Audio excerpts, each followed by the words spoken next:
Kembali di Sapa Indonesia Malam bersama saya Friska Clarissa. Masalah transfer pusat ke daerah membuat sejumlah pemerintah daerah tak mampu membayar penuh gaji pegawai pemerintah dengan perjanjian kerja atau P3K.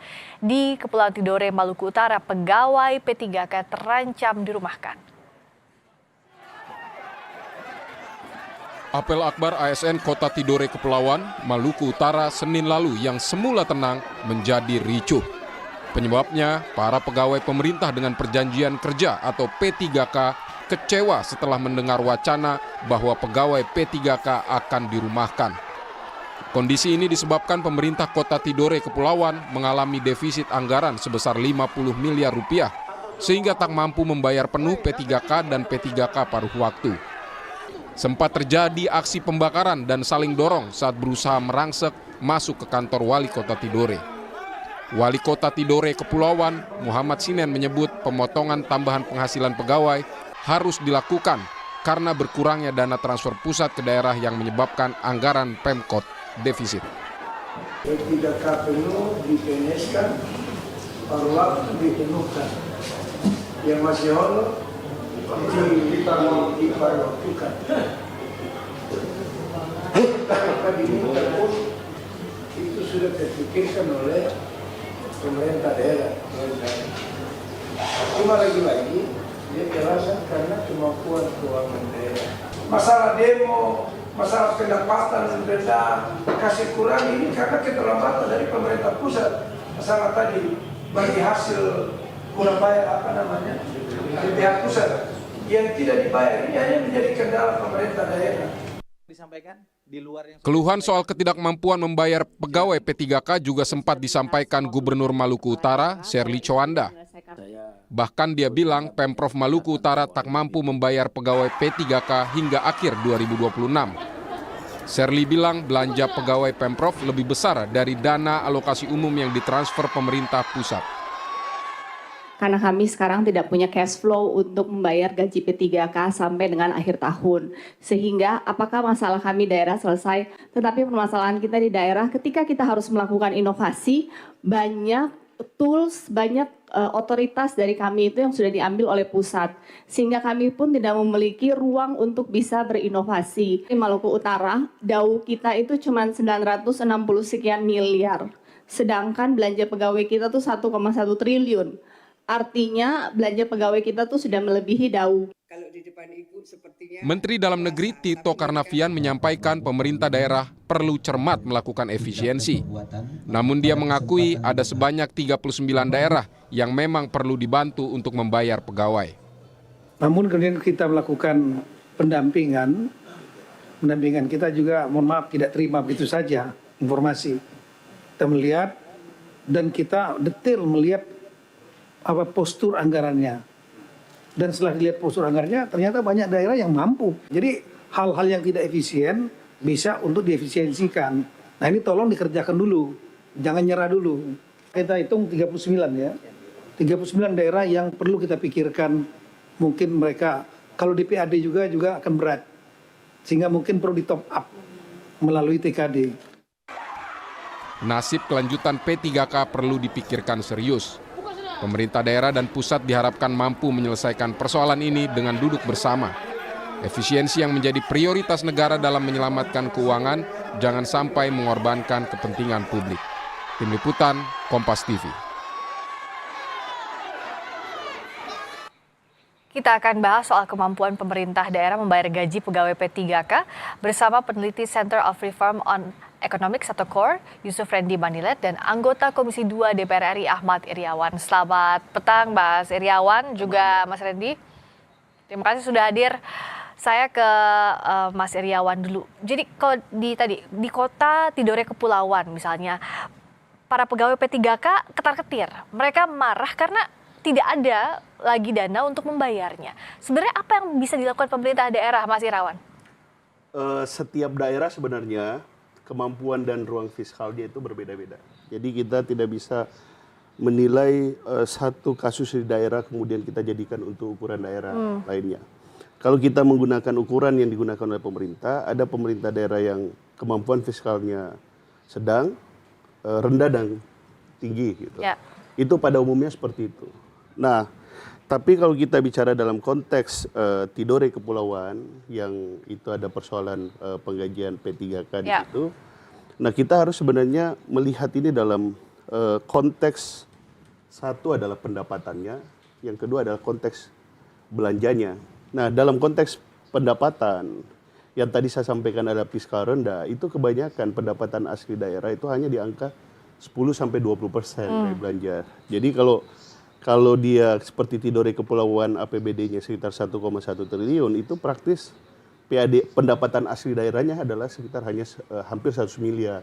Ya, jauh sekali itu 1,1 T dengan gapnya 100 miliar. Betul. Nah, itu yang sebenarnya diatur dalam Undang-Undang Hubungan Keuangan Pusat dan Daerah bahwa sebenarnya maksimum belanja pegawai itu adalah 30%.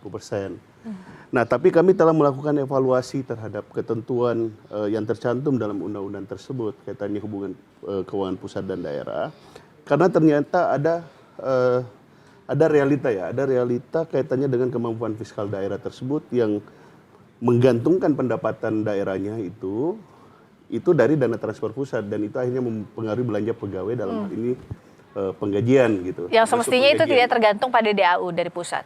Sangat tergantung dari dana alokasi umum pemerintah pusat. Nah, padahal maksudnya itu kita membatasi belanja pegawai maksimum 30% agar kemudian setiap pemerintahan daerah itu memiliki ruang yang lebih besar untuk belanja modal, dalam hal ini belanja infrastruktur maupun belanja untuk pelayanan publik yang bisa dirasakan langsung oleh rakyat. Nah, memang seperti yang kami dengarkan dari pihak pemerintah pada saat kami melakukan RDP, kami sebenarnya sangat memahami betul apa yang kemudian dihadapi oleh pemerintah daerah saat ini kaitannya dengan kemampuan fiskalnya. Oleh karena itu, salah satu hal yang kami lakukan ke depan itu adalah mendorong pemerintah untuk melakukan relaksasi kaitannya ketentuan pembatasan belanja pegawai yang maksimum 30%. Dan kemudian strategi yang diambil ke depan adalah pemerintah memberikan dukungan transfer daerah khususnya kepada daerah-daerah yang memang membutuhkan gitu. Tetapi sekali lagi bahwa belanja daerah ini selain kita mendorong pemerintah pusat untuk memberikan dukungan dana transfer, kami minta benar-benar untuk dilakukan evaluasi terhadap struktur belanja tersebut. Nah, kalau Mas Randy, apa yang bisa dilakukan di Tidore Kepulauan untuk mengatasi, kan sekarang juga sudah tidak ada dana ya katanya, tapi apa evaluasi yang bisa dilakukan agar punya dana untuk membayar P3K? Ya kan kita berbicara periode waktu yang sangat pendek ya, dalam hitungan bulan. Dan dalam hitungan bulan memang kita tidak banyak ya pilihan yang bisa diambil, terutama kalau kita bicara pemerintah kabupaten dengan kapasitas fiskal rendah yang tadi sudah disinggung oleh Pak Irawan. Jadi dalam situasi yang sangat sempit seperti sekarang ini, mau tidak mau ya meskipun mungkin ini tidak populer, pemerintah harus melakukan top up untuk daerah-daerah yang kapasitas fiskalnya rendah dan kondisi keuangan daerahnya itu sudah relatif megap-megap gitu ya. Saya kira kalau kita bicara konteks megap-megap keuangan daerah, kita juga perlu menarik bahwa kondisi ini juga tidak terlepas dari implementasi dari UU HKPD yang sudah berlangsung. Dan kondisi yang kita saksikan di Tidore pada tahun ini seperti deja vu ya. Karena di tahun lalu ketika pemerintah kabupaten dengan kapasitas fiskal yang relatif rendah di Pati melakukan penyesuaian tarif pajak PBB dan juga NJOP, itu terjadi juga resistensi dari masyarakat ketika itu. Dan sekarang resistensinya itu muncul dari pegawai pemerintahan. P3K ya. Jadi iya P3K. Terlepas dari tadi ya adanya upaya dorongan untuk mendorong kemandirian fiskal di daerah, menurut kami dalam situasi seperti sekarang mau tidak mau ya, kemudian implementasi UU HKPD ini tidak bisa dipukul rata kembali ke semua daerah dalam kondisi yang sudah relatif waspada. Pemerintah pusat perlu melakukan top up. Itu jalan tercepat dan paling visible yang bisa dilakukan, terutama kalau kita bicara konteks dalam beberapa bulan ke depan ya. Kalau kita bicara konteks jangka menengah hingga panjang, memang diskusinya bisa panjang. Tapi dalam dana darurat lah, dana darurat untuk menyelesaikan masalah ini, Mbak Friska. Ya, jadi apakah cara paling logis memang top up dulu, nanti untuk evaluasi, realokasi kemudian akan dibahas di jangka menengah. Tapi kalau beberapa bulan megap-megap dan P3K ini harus segera diperpanjang, dananya harus keluar, top up itu jadi salah satunya. Itu sudah kita putuskan. Jadi DPR bersama pemerintah sudah memutuskan untuk memberikan dukungan melalui dana transfer daerah sejak Juni kemarin, ya awal Juni lah. Oh, Juni. Nah, oleh karena itu pada saat ini sedang dilakukan proses pembahasan oleh Badan Anggaran dan pihak pemerintah untuk kemudian untuk menetapkan pagu definitif kaitannya dengan dana transfer daerah. Yang pasti bahwa Kementerian Dalam Negeri melalui pemerintah melalui Kementerian Dalam Negeri itu telah memberikan data-data kepada kami terkait dengan daerah-daerah yang memang membutuhkan top up segera. Oleh karena itu sebenarnya ya sekali lagi bahwa dukungan dana transfer daerah ini saat ini itu adalah yang bisa dilakukan, tetapi ke depan kita harus melakukan evaluasi strategis ya kaitannya dengan bagaimana ada inovasi daerah, kemudian bagaimana meningkatkan pendapatan asli daerah, terus mengenai rekrutmen aparatur sipil negara kita dan banyak hal lagi. Jadi memang ini hanya bukan permasalahan Kepulauan Tidore atau kemudian ini adalah permasalahan pemerintah pusat yang kemudian mengurangi dana transfer. Enggak, ini masalah kita semua di pemerintahan ini dan ini bukan masalah yang baru hari ini muncul. Sebenarnya apa yang terjadi hari ini itu adalah masalah yang memang selama ini kita biarkan berlarut-larut. Oleh karena itu sekarang kita telah merasakan dampak dari kebijakan yang telah berlangsung lama ini. Dan itu banyak hal yang saling terkait satu sama lain.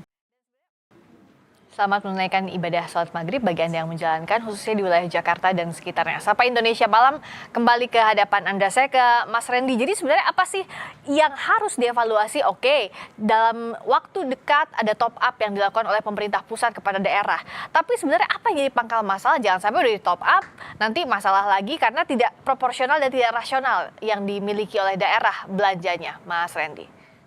Ya, salah satu yang kemudian juga dipermasalahkan oleh daerah itu adalah ketentuan batas maksimum rasio belanja pegawai 30% terhadap total belanja.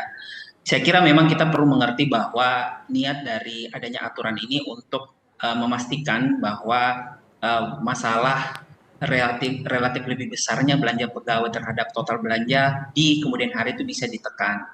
Namun kalau kita bicara konteks ya sekali lagi di tahun ini di mana daerah pun relatif kesulitan untuk kemudian menggali sumber penerimaan, rasio belanja pegawai maksimum 30% ini lagi-lagi tidak bisa kemudian dipukul rata ke semua daerah. Ada kemudian daerah yang perlu semacam diberikan keleluasaan dalam periode waktu tertentu untuk bisa menjalankan kebijakan ini.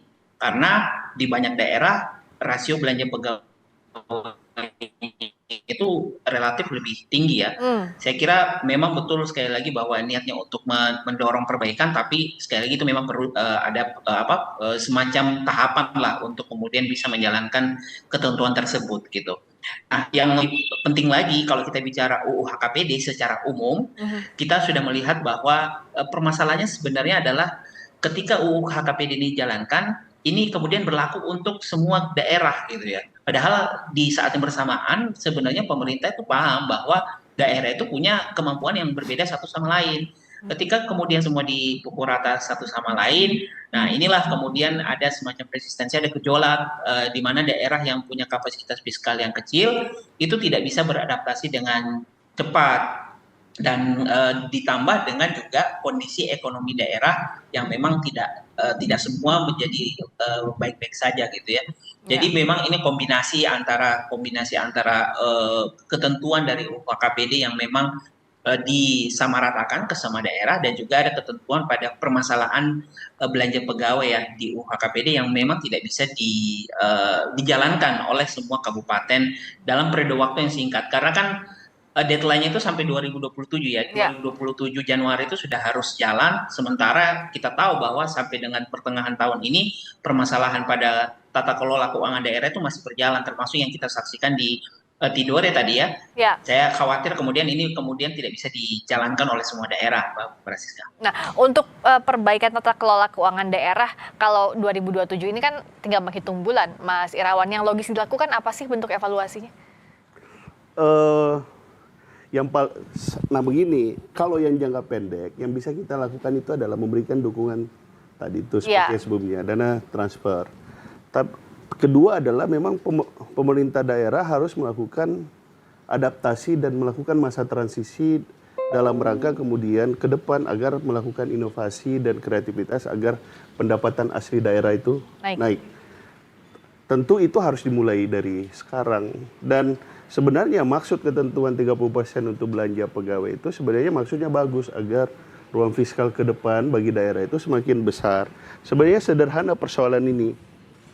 Kalau kita bicara common sense saja, kalau pendapatannya sedikit, belanjanya jangan banyak dong.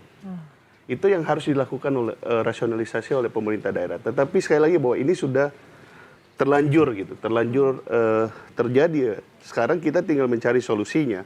Nah, solusi tadi itu karena itu adalah solusi yang memang paling mujarab dan cepat gitu. Karena memang pendapatan daerah dari PAD murni kan kecil, tentu dari dana transfer. Nah, ke depan itu adalah tentu salah satunya adalah rasionalisasi belanja, kemudian kita melakukan evaluasi secara komprehensif dan holistik terkait dengan desentralisasi politik dan desentralisasi administrasi kita, agar kemudian kita bisa mendorong agar pemerintahan daerah kita menjadi sehat, termasuk belanjanya. Dan terakhir ya, yang kami sepakati bersama pemerintah, selain tadi melakukan top up melalui dukungan transfer daerah itu, yang kedua adalah tidak ada pemberhentian terhadap aparatur sipil negara kita, khususnya terhadap pegawai pemerintah dan perjanjian kerja ini, P3K ini. Kecuali memang mau berhenti atau dalam masa usia pensiun dan lain-lain sebagainya. Dan memang tugas kita ke depan itu sangat tantangannya sangat berat. Kami akan mendorong pembenahan melalui rekrutmennya, kepastian hukum atas statusnya, terus pensiunnya dan lain-lain. Nah, mudah-mudahan artinya 1-2 tahun ini sebenarnya pembelajaran bagi kita terkait dengan hubungan keuangan pusat dan daerah, dan khususnya terkait dengan bagaimana melihat struktur pendapatan dan struktur belanja di daerah yang selama ini mempunyai ketergantungan yang sangat besar dari dana transfer pemerintah pusat, dan mudah-mudahan ke depan daerah bisa mandiri, dan kemudian juga pemerintah, saya lagi bahwa pemerintah pusat juga bisa membenahi proses transfer itu dengan ukuran-ukuran yang lebih objektif, termasuk misalnya dana bagi hasil dan lain-lain, dan tidak ada lagi istilah kurang bayar, salur bayar dan lain-lain. Mudah-mudahan ke depan pengelolaan anggaran kita lebih baik dan tata kelolanya lebih baik. Dana transfer daerah atau top up dalam waktu dekat itu hanya obat sakit kepala, tapi berikutnya perbaikan tata kelola keuangan daerah. Karena masalah kita lebih dalam dari itu. Ya, terima kasih Mas Irawan, terima kasih juga Mas Randy sudah hadir di Sapa Indonesia Malam.